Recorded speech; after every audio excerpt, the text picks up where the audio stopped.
Bonjour à toutes, bonjour à tous et bienvenue dans ce 19e T'as vu, le 19e T'as vu de la saison, rendez-vous compte. Aujourd'hui au programme de cette émission, différents reportages comme à chaque fois. Nous sommes évidemment en direct, vendredi 18 mars et tout de suite le sommaire de cette émission. Écoutez bien, nous commencerons par Défi le cancer, cette association l'IESEG qui défend la lutte contre le cancer du sein. Ensuite, nous irons à la piscine de Roubaix, nous continuerons avec le Festival du cinéma européen et nous conclurons par Game of Thrones, cette fameuse exposition qui avait lieu hier à la FNAC. C'est tout de suite dans le 19e T'as vu de la saison.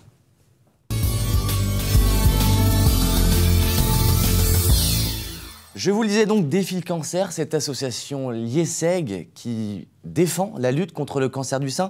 C'était la semaine dernière à la piscine de Roubaix et nos reporters se sont rendus sur place, à savoir Clémence Rollin, Anastasia Laguerra et Charlotte Dumont se sont rendus sur place. Regardez ce reportage. Samedi 12 mars a eu lieu au musée de Roubaix Défi le cancer.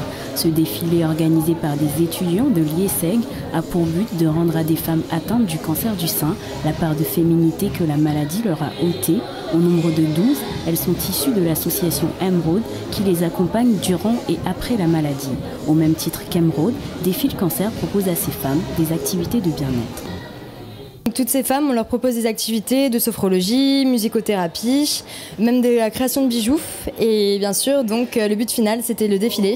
Donc on les a vraiment suivis pendant une année, là, depuis octobre. Donc on a appris comment aller vers elles et tout ça. On a appris leurs attentes pour le défilé. Et donc aujourd'hui, c'est le grand soir et on va voir ce qu'elles donnent sur le podium.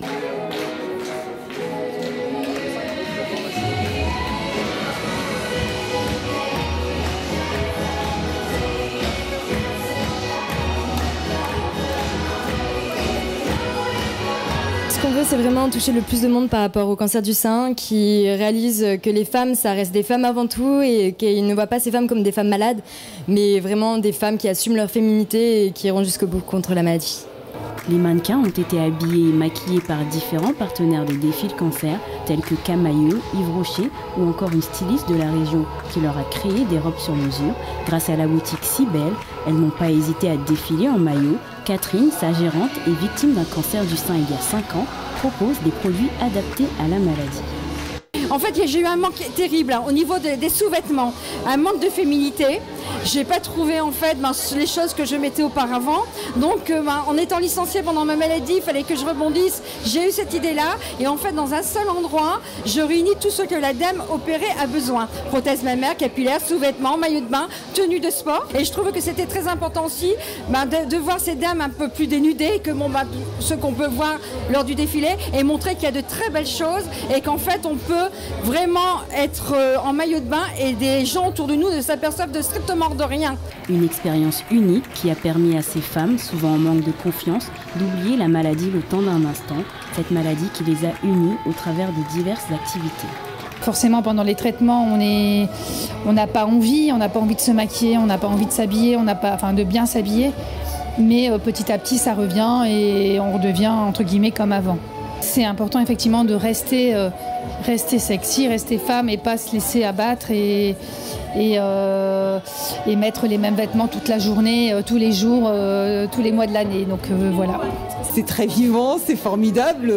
Je ne suis pas mariée par exemple et j'aurais jamais imaginé vivre cette aventure à mon âge. Bon.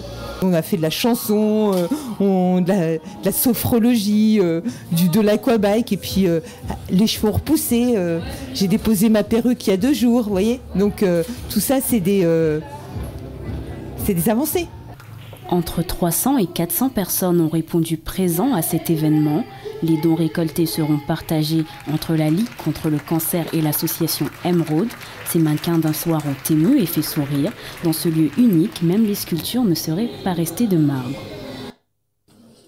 Merci pour ce reportage. Alors qu'Anastasia nous a rejoint sur ce plateau. Bonjour Anastasia. Bonjour Hubert. Comment allez-vous? Ça va, oui. Tout se passe bien? Oui.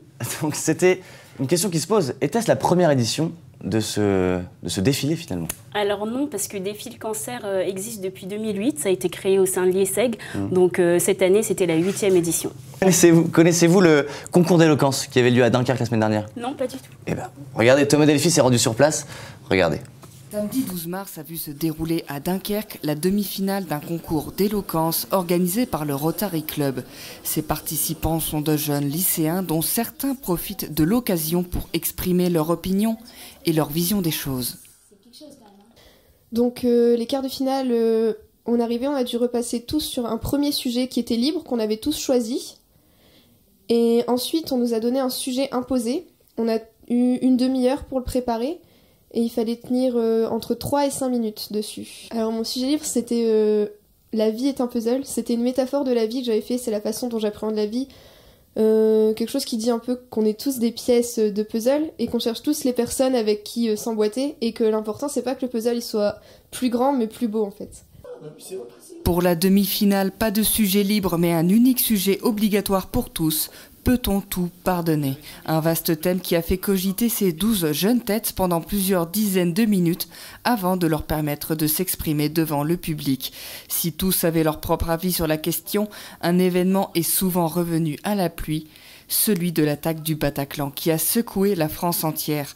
Un sujet encore bien d'actualité même pour les plus jeunes générations, mais qu'ils aient abordé le 13 novembre ou non, la réponse de ces lycéens est bien souvent la même. Si vous gardez encore au fond de vous secrètement quelques vieilles rancœurs, eh bien, n'attendez plus. Pardonnez. Il n'est jamais trop tard. Il n'y a pas de bons ou de mauvais moments. Souriez à la vie et pardonnez. Vous ne serez pas faible. Vous serez heureux. Et c'est ce qui compte finalement.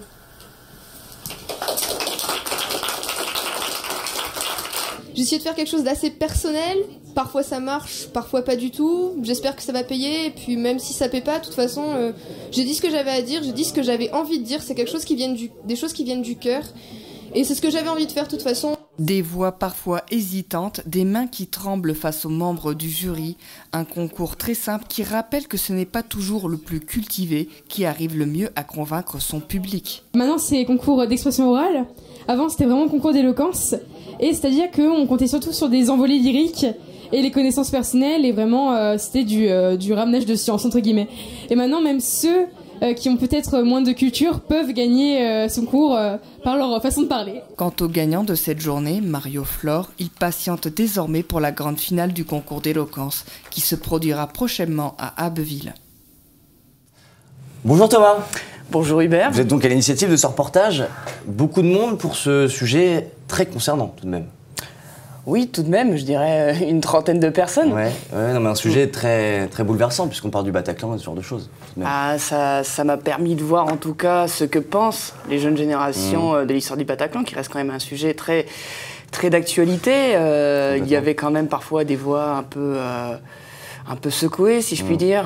Il y avait des mains, comme je l'ai expliqué, des mains qui tremblaient. En tout cas, c'est vraiment un sujet très... sensible et d'actualité. Exactement. On continue après l'éloquence, le divertissement, le festival du film européen qui avait lieu à Lille la semaine dernière. Charlotte Benoît, Marie Lemaire et Camille Tombray étaient sur place. Regardez ce reportage. La capitale des Flandres. Depuis 32 ans s'y tient le festival du cinéma européen. 3000 courts-métrages de toute l'Europe visionnés, 72 sélectionnés pour 2 compétitions. Différents thèmes, documentaires, animation, rébellion, famille, différents genres aussi, drame, humour, romance. Du 11 au 18 mars, les 72 courts-métrages ont été diffusés. Retour sur la sélection. Cette année, on était 12 au comité de sélection et donc on démarche des boîtes de production qui viennent de toute l'Europe. On a aussi des habitués du festival qui avaient envoyé leurs films les années précédentes ou des personnes primées qui envoient directement leurs films. Donc on a appelé des boîtes de production, directement des réalisateurs, on a regardé les films qui étaient primés dans d'autres festivals européens et donc on les a reçus, on les a tous visionnés plusieurs fois et ensuite on a délibéré pour faire la sélection finale, donc cette année 72 courts-métrages. 72 courts-métrages, 12 prix, 2 sortes de compétitions. Les compétitions officielles qui sont jugées par le jury officiel. Donc cette année, le jury officiel est composé d'Eric Holden, de Marion Vernou et de Benoît Delépine, qui sont là à partir d'aujourd'hui et qui remettront 6 prix, donc les grands prix, les prix d'interprétation. Et on a également pour la compétition thématique un jury presse, un jury européen et un jury étudiant qui remettront, voilà, c'est des films différents et qui en mettront d'autres prix. Et enfin, on a le prix du public, puisqu'avant chaque séance, à la fin de chaque séance, on demande aux spectateurs de choisir le film qu'ils ont préféré dans la séance. On calculera après en fonction des ratios et on remettra vendredi pendant la cérémonie de clôture le prix du public, donc le film qui a le plus plu au public lillois. Un festival ouvert à tout le monde pour mettre en valeur un genre encore peu connu du grand public. Le court-métrage, c'est un genre qui est parfois mal compris parce que les gens le voient parfois comme un genre assez élitiste qu'on peut voir que la nuit sur Arte. Et au contraire, nous, on veut montrer que c'est finalement très accessible parce que c'est des films qui peuvent être courts et comme je l'ai dit, qui traitent d'énormément de sujets différents. Et donc, voilà, justement, ce qu'on veut montrer, c'est que ça peut être aussi bien un public jeune, on a aussi des séances cours de récré vraiment par exemple pour les tout petits et pour montrer vraiment que c'est un genre qui est très accessible. Et le court-métrage finalement c'est difficile de le voir en dehors que dans des festivals parce que c'est pas des films qui sont projetés au cinéma de manière régulière. On en trouve certains sur internet, mais voilà, c'est vraiment l'occasion là de se plonger et de découvrir ce genre cinématographique. Le festival a attiré 3000 spectateurs l'année dernière, une vraie récompense pour les 50 étudiants bénévoles de l'association Prix du Cours basée à Lille. Il y a 32 ans, en fait, c'est un petit groupe d'étudiants qui a créé cette association pour sauver un cinéma de quartier. Et depuis, il y a une espèce de passation. Et donc, chaque année, des étudiants ici intègrent avec cette association et donc voilà ça a été basé à Lille et le projet c'est vrai que Lille quand même peut être considéré comme une ville européenne parce qu'on est à côté de Bruxelles, on n'est pas loin de Londres, on n'est pas loin de Paris, on n'est pas loin d'Amsterdam, donc finalement je trouve ça assez cohérent de faire ça ici. On reçoit beaucoup d'acteurs, de réalisateurs, de producteurs qui viennent pendant les séances parler de leurs films, pouvoir répondre aux questions des spectateurs. Il reste plusieurs jours sur le festival, il y a une bonne ambiance, donc c'est vraiment on tient à cette dimension européenne, c'est pas juste quelque chose sur le papier. Et vraiment, on est très heureux de pouvoir présenter. Cette année, on a 20 nationalités différentes, 20 nationalités de films différentes, et on a énormément d'acteurs et de réalisateurs européens qui sont venus. Et c'est vraiment ça qui nous fait très plaisir. Voilà, on revendique vraiment cette identité européenne. Le Festival du cinéma européen, parrainé par Frédéric Diffenthal, se clôture ce vendredi 18 mars à 20h à l'UGC. Sans oublier la remise des prix, où les lauréats se verront remettre du matériel ou un financement pour leurs futurs projets. Camille nous a rejoint sur ce plateau. Bonjour Camille. Bonjour Hubert. Comment allez-vous? Ça va et vous? Alors beaucoup de festivals, il y en a à Strasbourg, à Valenciennes, à Amiens notamment. Et la question qui se pose c'est finalement, il n'y en a pas un peu trop? Bah oui et non, mais le but c'est de découvrir en fait des nouveaux genres, que ce soit court-métrage comme là avec le Festival du film européen ou long-métrage. Comme vous l'avez dit, à Amiens par exemple, c'est le festival du film international comme à Arras. Voilà, on découvre des identités culturelles qu'on n'a pas forcément la chance de voir dans les séances ou les programmations hebdomadaires.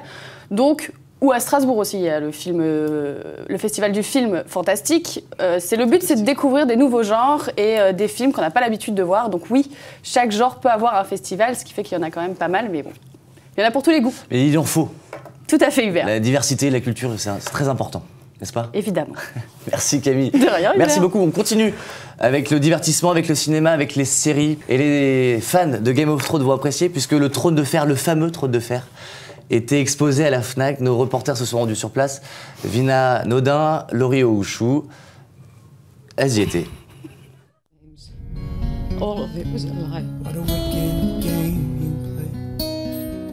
Dans le cadre de la sortie de la saison 5 de Game of Thrones en DVD, la Fnac de Lille permet aux fans de s'immerger dans l'univers médiéval et fantastique de cette série américaine où se confrontent différentes familles.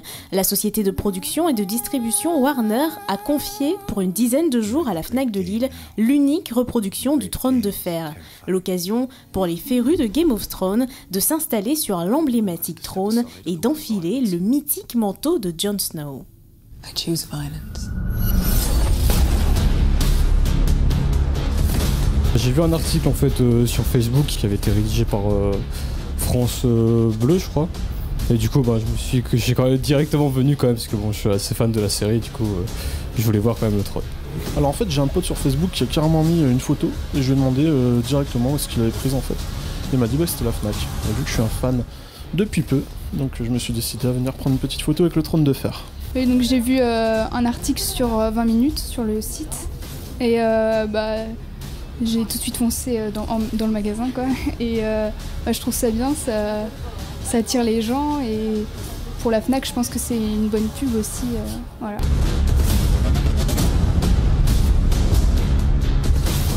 Bah ça va, c'est ce que ouais, je crois que c'est une réplique, ça va, il est plutôt bien réalisé franchement. Puis il est assez fidèle, même s'il y a quelques imperfections, mais bon voilà. C'est quand même le symbole de la série, le grand symbole. Et du coup, bah, je pense que voilà, c'est quand même l'emblème de Game of Thrones. Ben, polystyrène plus résine, mais il est super réaliste. Ouais, il est super bien fait. Je préfère être à la place de Eddard Stark plutôt que de Joffrey, mais mais sinon c'est sympa, ouais. Ça donne de la prestance. Non, mais c'est toujours marrant de faire ça. On se sent un peu dans Game of Thrones pendant 2 secondes. J'ai senti la puissance. Winterfell reste vraiment le lieu de prédilection que j'aime et que j'apprécierai toujours.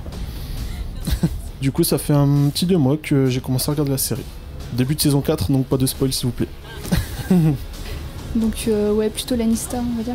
Moi j'ai tout terminé. J'attends la prochaine saison oui, avec impatience.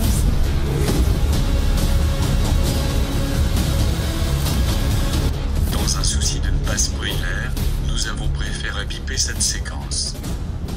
Bah, dans Game of Thrones, en fait, c'est avec des très grandes familles. Donc là, par exemple, à l'heure actuelle, le trône, à la fin de la dernière saison, c'est... Ouais, et bah, de toute façon, c'est tout le temps qui sont au pouvoir. Et puis, dans Game of Thrones, on suit plusieurs familles et ce sont des qui sont un petit peu les rivaux. Et du coup, là,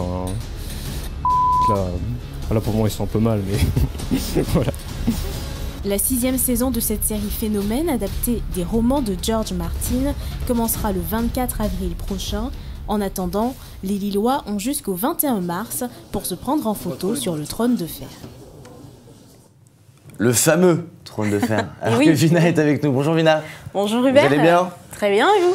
Alors on a eu, juste très bien, je vous remercie. On a eu un petit aperçu, mais beaucoup de monde tout de même à cette expo, si on peut dire finalement. Ah oui, les fans sont venus vraiment nombreux, en famille, entre amis, pour se prendre en photo sur le fameux trône de fer, puisque c'est l'unique réplique en France. Ouais. Donc voilà, il y a eu une certaine affluence. Et bien justement, il y a un autre événement en rapport avec Game of Thrones, là aussi unique. Ah oui, alors Hubert, figurez-vous que le président d'HBO, la société qui produit Game of Thrones, Pat Robertson, alors il apprécie, on va dire, énormément la ville de Lille. Alors, il a proposé à Martine Aubry et au président de Lille Métropole, Damien Castelin, un projet, installer un parc d'attractions dans la région. Oui, voilà. Game of Thrones, voilà. Et le projet sera réalisé dans les prochaines années. Et vous avez des idées, enfin vous imaginez un peu le truc ou pas du tout. Non, vous n'avez pas d'infos là-dessus. C'est costaud quand même comme projet. Ah oui, ce sera l'unique en France, l'unique parc d'attractions, Game of Thrones en France, à Lille. Ben on a hâte d'y voir, de voir ça. Et alors, ce reportage était fait par vous. Bien Vina, sûr. vous évidemment, Laurie Auchou et Azaria Anglionin que j'ai oublié tout à l'heure. Et il faut préciser aussi que ce sera jusqu'au 21 mars. Pardon, le trône de fer est à la FNAC jusqu'au 21 mars. Faut le dire, vous avez raison. Allez, on continue avec l'agenda du week-end et ce festival d'animation qui avait lieu à l'Hybride. Bande-annonce. Comment allez-vous? Ça va bien. Alors cette bande-annonce, dites-nous tout. Alors cette petite bande-annonce est dans le cadre de la fête de l'anime qui débute le 25 mars prochain. Bien. Et j'y reviendrai. Mais dans l'actualité, d'ailleurs, ciné et animation, ne manquait justement cette fameuse fête de l'anime qui débute la semaine prochaine du 25 au 27 mars, au programme du mapping sur la façade de l'Opéra de Lille pour la soirée d'ouverture, des challenges créatifs, des longs métrages à voir en exclusivité et pour enfants et pour adultes. Il y aura aussi des rencontres avec des masterclass à l'Hybride, justement.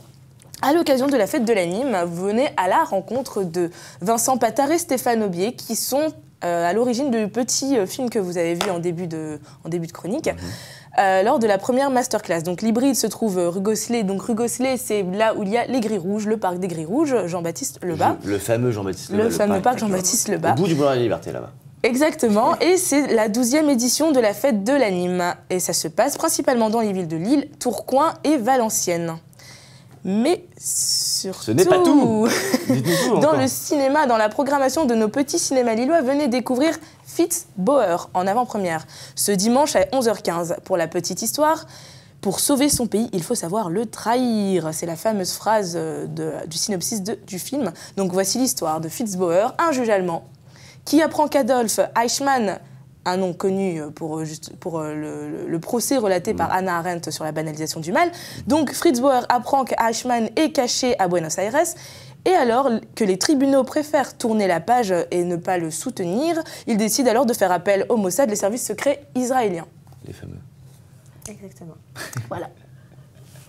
Daria, c'est à vous, dites-nous tout. Oui, continuons. Du coup, si vous n'êtes pas intéressé par le cinéma, prenez vos agendas, j'ai quelques dates pour vous. Okay, donc commençons par ce week-end.